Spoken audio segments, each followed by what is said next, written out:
Ngayong matindi ang init ng panahon, dapat lagi tayong I am ready kontra sunog. Ang Bureau of Fire Protection muling nagbigay ng mga iwas sunog tips, gaya ng nangyari sa Binondo, Maynila kahapon.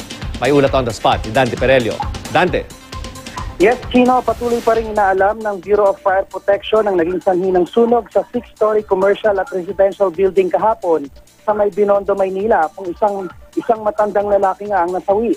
Pero ayon sa spokesperson ng BFP-NCR na si Fire Chief Inspector Renato Marcial, sa room 301 raw na isang bodega at may imbak ng mga combustible materials, nagsimula ang apoy bago kumalat sa ikalawa at ikalimang palapag ng gusali.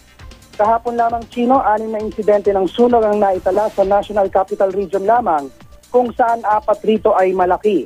Paliwanag ng Bureau of Fire Protection, dapat maunawaan ng publiko ang triangle of fire na binubuo ng fuel, heat at oxygen na kapag nagsama-sama raw ay pinagmumula ng sunog. Halimbawa rin nito ang papel, mainit na temperatura ng panahon at oxygen sa ating kapaligiran na ating nilalanghap na maaaring pagsimula ng tinatawag na spontaneous fire combustion o biglaang pagsiklab at pagliyab ng apoy. Kaya payo ng Bureau of Fire Protection maging responsable at maging alerto para makaiwas sa sunog lalo na ngayong mainit ang panahon.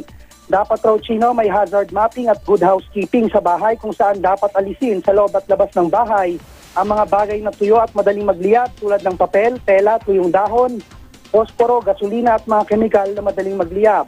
Maaari namang buhusan ng tubig ang paligid at buwong kapag sobrang init daw ng panahon. Importante raw na may sapat na ventilation sa bahay para hindi makulong ang init sa loob nito. Ugaliin rin na suriin ang mga linya ng kuryente at siguruhing maayos ang balot nito para hindi magkaroon ng short circuit. Iwasan ang overloading ng appliances o kung magdadagdag ng appliances sa bahay, dapat raw mag-upgrade ng linya ng kuryente at magdagdag ng saksakan. At yan ang mainit na balita mula pa rin dito sa Quezon City. Balik sa'yo, Chino. Maraming salamat, Dante Perelio.